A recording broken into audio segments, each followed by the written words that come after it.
बच्चों, आपका पुनः स्वागत है आपके YouTube channel read and learn with Ranjit Kumar पे। बच्चों, आज हम लोग करने वाले हैं कक्षा 5वीं विषय गणित का प्रोजेक्ट कार्य। बच्चों, इसके पहले हमने पूरे प्रोजेक्ट कार्य कर दिया है। अगर आपने नहीं देखा है तो आप हमारे चैनल को सब्सक्राइब करोगे तो आपको एक प्लेलिस्ट मिल जाएगी जहां पर आप पूर्णतः देख सकते हैं। ठीक है बच्चों, चैनल को सब्सक्राइब कर लीजिएगा सभी लोग, क्योंकि आगामी परीक्षा में अगर आपको 100% प्राप्त करना है, 100 में से 100 अंक प्राप्त करना है, या 80 में से 80 या 60 में से 60, जितने अंक आपका पेपर होगा उतने अंक है, तो आपको चैनल को सब्सक्राइब करना पड़ेगा। चलिए हम देखते हैं प्रोजेक्ट नंबर 1। हमारा प्रोजेक्ट नंबर 1 है कक्षा 5वीं गणित का। शिक्षकों बच्चों को बोलें कि बच्चे किन्हीं दो भारतीय गणितज्ञों के नाम जन्मतिथि का संग्रह करें और उनके द्वारा गणित में योगदान का संक्षिप्त वर्णन लिखें। मतलब हमें गणित में किन्हीं भी दो वैज्ञानिकों के बारे में लिखना है, या दो गणितज्ञों के बारे में जिन्होंने गणित में अपनी महत्वपूर्ण भूमिका निभाई है। जिसमें हमने सबसे पहले यहाँ पर लिखा है, देखिए, आर्यभट्ट।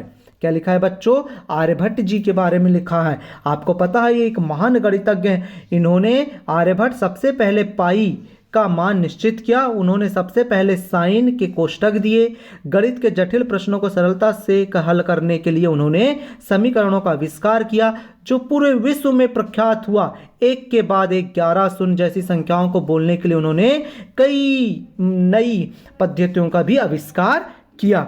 ठीक है बच्चों, इस प्रकार से आप इसको भी लिख सकते हैं। ये हमारे आर्यभट्ट जी के बारे में हुआ। अब हम लोग किसके बारे में लिखेंगे? श्रीनिवास रामानुजन जी के बारे में। किसके बारे में लिखेंगे? श्रीनिवास रामानुजन के बारे में।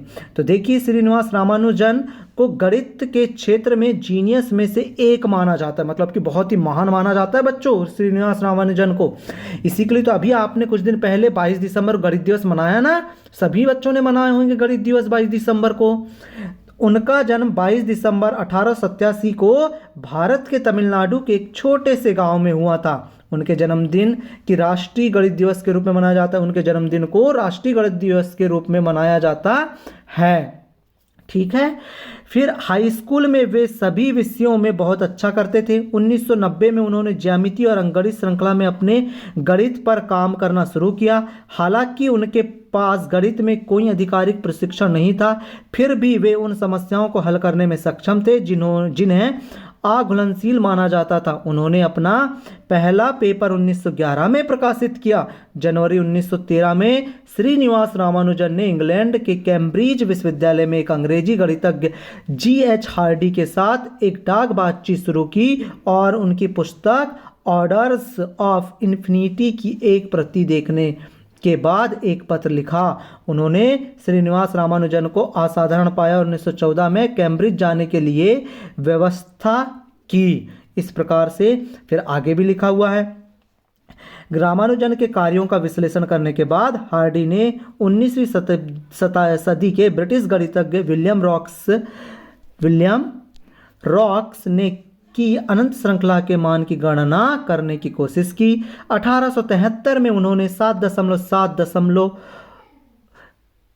1873 में उन्होंने 7.7 स्थानों के मान की गणना की। 1914 में रामानुजन के मॉड्यूलर समीकरण और सन्निकट प्रकाशित किए, जिसमें न केवल एक बल्कि 17 अलग अलग श्रृंखलाएं थी, जो कि कुछ ही शब्दों की गणना करने के बाद बहुत तेजी से अभिसारित हुई, मतलब कि फैल गई। फिर उनका देखिए गणित में योगदान लिखा हुआ है, आप इसको भी कर लीजिएगा। ठीक है। अब हम लोग चलते हैं प्रोजेक्ट नंबर 2 पे। बहुत ही इंटरेस्टिंग लेके आए हम लोग प्रोजेक्ट नंबर 2।